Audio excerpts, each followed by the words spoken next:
Jimmy Anderson was the captain of Captain Bo Peep and his flock of sheep, which was a team that was put together by myself and Jimmy Anderson to compete in European tournaments.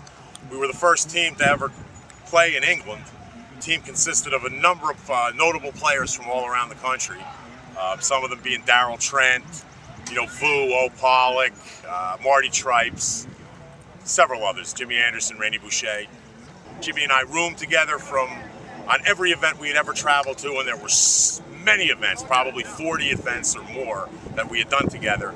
As Master Blasters, Captain Bo Peep and the Sheep were just pickup teams playing with different guys, different industry people throughout the 80s and the 90s. I mean, the things that Jimmy had done in his life, working for magazines. He had written magazines. Jimmy was instrumental in my partner in the first Bring Your Own Paint 10-man tournament. Jimmy was a founding member of the NPPL, the original NPPL. He was one of the original 13 captains, myself, Jimmy, several others. With Wild Geese? Yeah, well, no, he was, Captain Bo Peep and his Sheep was the shareholder. In the Wild Geese was involved as well, but at that Doug time, Haskins was captain of the Wild because Geese. At that time he was with you at Master He was with Blaster. the Master Blasters. What about the short change? Well, no, Jimmy, early on in the 80s, Jimmy was an innovator. He'd come up with the first quick change for a Nelson-based gun, basically a Nelspot, because that was the only Nelson-based gun at the time. And, that little tweak that he had done by making the guns capable of discharging as CO2 without unscrewing the thumb screw at the bottom of the trigger frame created a situation where the Wild Geese in New Hampshire actually won the national event in 1988 just based on that one simple little innovation alone. He also wrote for Paintball Sports International? Wrote for Paintball Sports International. He did technical tips for Paintball Sports International. Jimmy was responsible for all the fundraising for the original MPPL, players' parties, trade shows, prizes, the prizes for the amateur divisions. I could talk about Jimmy Anderson forever. I miss the man. I really miss that man. He had done so much for paintball. I don't think anybody has done as much for paintball as Jimmy Anderson has throughout his career.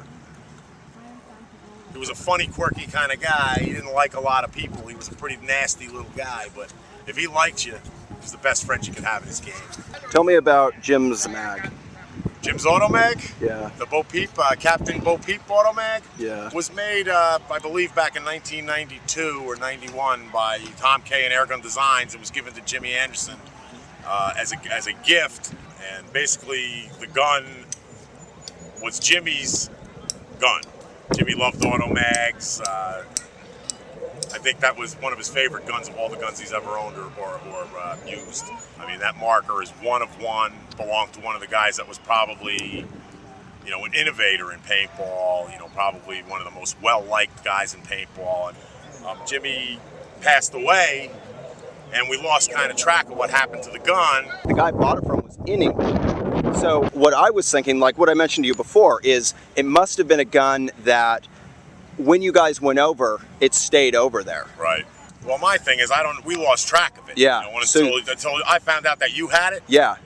I had no idea what had happened to the gun. Okay. I know Jimmy, Jimmy had stopped Bo Peep and the Sheep, I think in about 96 or 97. Mm-hmm. And he may have unloaded the equipment then. He fell on some hard times. The last few years of his life, he had, gone through a divorce. He, wasn't in touch with his family. He moved from New Hampshire to Pennsylvania, where he got cancer and died. So somewhere between Bo Peep and the Sheep and obviously when he died is when the gun was lost. Mm-hmm. And ultimately is resurfaced. And the only way I even knew it resurfaced is Darryl Trent had told me. Yeah.